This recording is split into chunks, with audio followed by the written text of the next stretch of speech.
Today is Friday, March 5th. We have an update on the status of that massive COVID-19 relief bill that would give more direct payments to Americans. There will now be days of debate over it, what both sides are saying.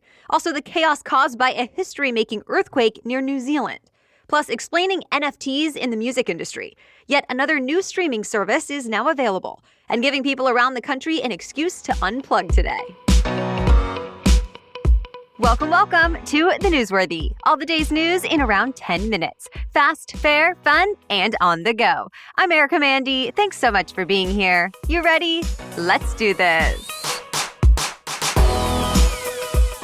The U.S. Senate is forging ahead with the latest massive COVID-19 relief package, and it's on track to become law as soon as next week, even though Republicans are not happy about this.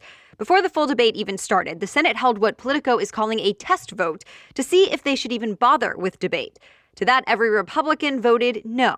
But Democrats said yes, and that's all it took for the bill to move forward.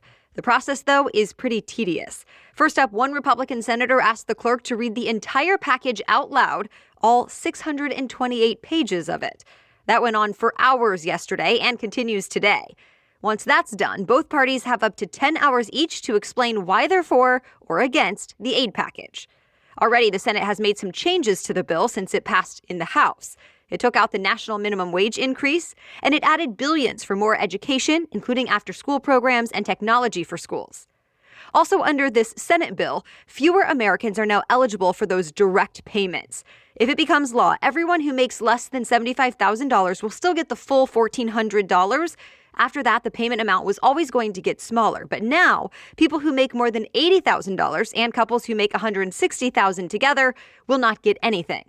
Still, most of the bill has stayed the same, including a $400 a week unemployment bonus, extra money for state and local governments, funding for vaccine distribution, and more.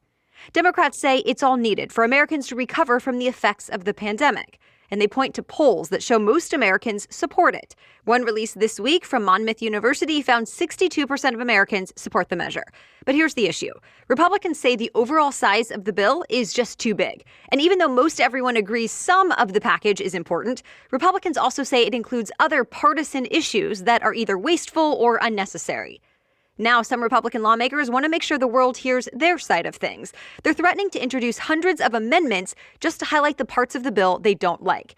And each one of those amendments will have to be voted on. It's a process called Vote-a-Rama. Either way, Democrats are still hoping to approve the whole thing soon. Then the bill would have to head back to the House and pass there again to show House lawmakers are okay with the Senate's changes.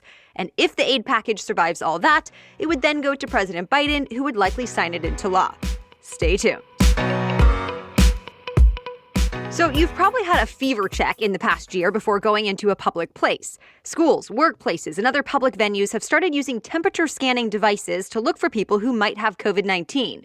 But some new research is casting doubt on the accuracy of some of those devices. The Washington Post cites the surveillance research organization called IPVM, which found some of those tools may actually be ineffective. In fact, the FDA has now put out a public alert warning that improper use of certain thermal imaging devices could mean they're not only inaccurate, but also potentially a serious public health risk, giving people a false sense of security. The federal agency is even sending warning letters to some of the companies who make them for selling unauthorized equipment.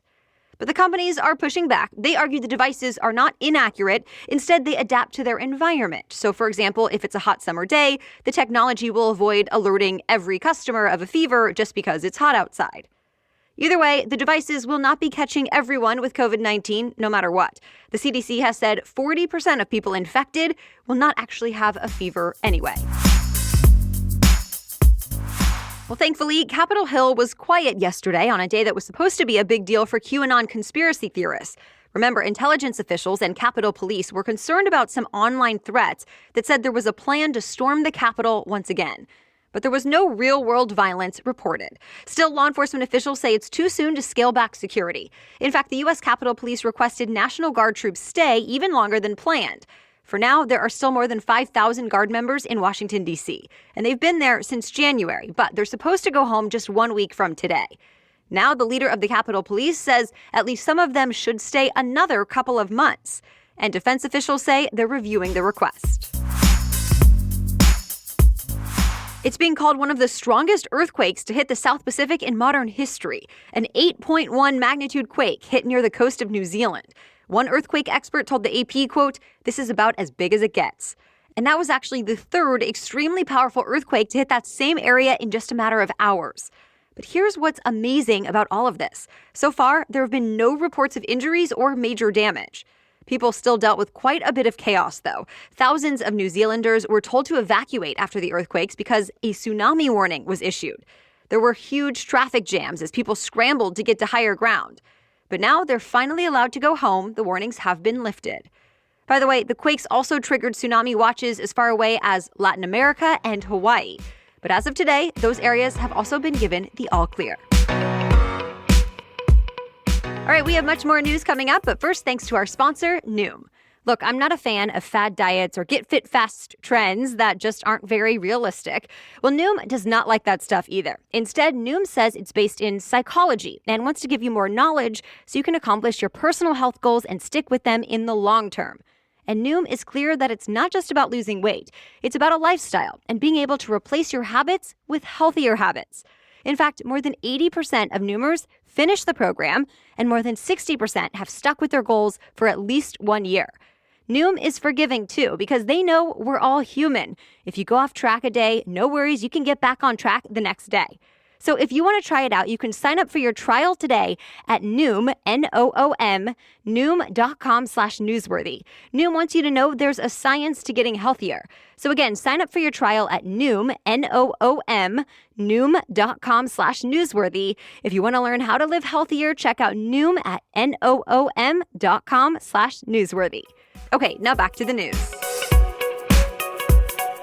For the first time, a new major album is being released in the form of an NFT. It's coming from the rock group Kings of Leon. So here's what this all means. NFT stands for non-fungible token, and it's a type of cryptocurrency. The biggest thing to know about these is they're all unique. So if you trade a dollar for another dollar, you have exactly the same thing, right? But if you were to trade one baseball card for another, you have a totally different card with a different player on it. Well, that's what having an NFT is like. But instead of baseball cards, of course, we're talking about digital assets like art, music, videos, and more. And their value could change. As CNBC reports, NFTs have exploded in popularity lately since people see them as a modern way to collect and trade digital art. As for Kings of Leon, their new album, When You See Yourself, was released today, but you can only get it in an NFT package. You'll get the vinyl and a digital download for a $50 token. It will only be available for 2 weeks, though, and after that, no more will be made, so you'd have to trade for it. The NBA All-Star Game is set for this Sunday. The exhibition game features 24 of the league's most celebrated players. LeBron James and Kevin Durant are leading the way. They're both the team captains, although Durant won't actually get to play himself since he's injured. Of course, this year's All-Star events will have a different vibe than most years. Only players' personal guests will be in the stands, so no fans. Also, usually All-Star Weekend takes up 3 days, full of the slam dunk contest, three-point contest, and more, along with the big game. Well, this year, everything is going to be crammed into Sunday. One more note on the All-Star Game. For the first time, the referee crew will be made up entirely of graduates from historically black colleges and universities. All-Star Weekend will also feature performances and other content by HBCU musical groups, students, and distinguished alumni. You now have another streaming platform to choose from. Paramount Plus went live this week. The new streaming service replaces what used to be CBS All Access. But it's not just the name that's changing. Viacom CBS says it'll go from spending $1 billion a year on streaming to at least $5 billion by 2024. And this year alone, Paramount Plus will introduce 36 original shows. That includes Star Trek Discovery, a spinoff of the news program 60 Minutes, and a reboot of MTV's The Real World, just to name a few. It will cost $5 a month with ads and $10 for the ad-free version. JayZ just struck a multi-million-dollar deal with the Twitter and Square CEO Jack Dorsey. Dorsey's payment platform Square agreed to buy a majority stake in JayZ's music streaming service Tidal. The deal reportedly cost $297 million in cash and stock. Now, Dorsey says Square will be able to help artists make more money on Tidal. And he says he wants to develop new listening experiences to bring fans closer together. JayZ will also be joining Square's board of directors. Today is the National Day of Unplugging. It's the day every year when digital wellness advocates ask people to step away from technology, ideally for 24 hours. Though people behind the campaign say even 1 hour would be worthwhile. They say it's a good excuse to put down your phone or computer, take a break from social media, or simply turn off the TV. People are encouraged to get outdoors instead or play board games, connect with loved ones, or just relax and reflect. The hope is this will inspire people to find a better life-tech balance overall. The National Day of Unplugging has been going on for more than a decade now, and thousands of people participate each year. And that's it for the main news today, but now it's time for Feel Good Friday, when we bring you one extra feel-good or positive news story before the weekend. But first, this episode is made possible thanks to BlueBlox. BlueBlox offers fashionable and science-backed blue light glasses to help you beat digital eye strain, headaches, and improve sleep, all with style and comfort.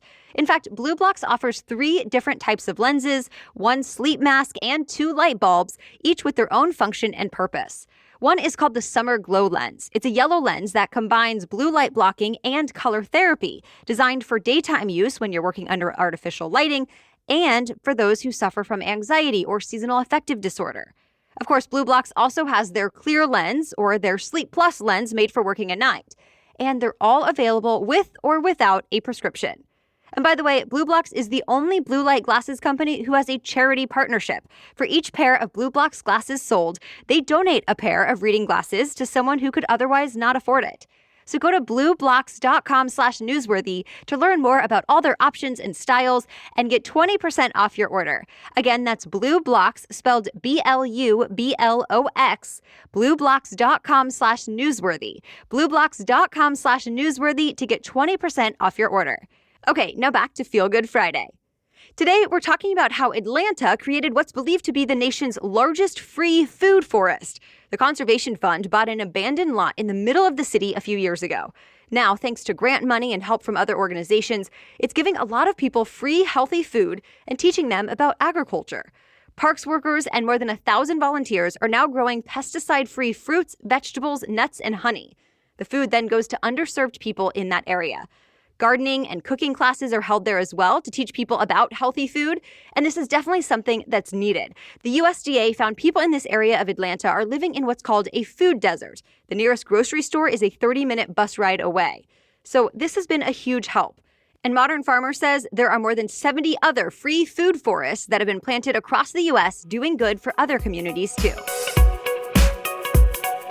All right, thank you so much for listening today. We'll be back with our special edition Saturday episode tomorrow, marking 1 year since the pandemic was first declared. And then another news roundup on Monday. Until then, have a great day.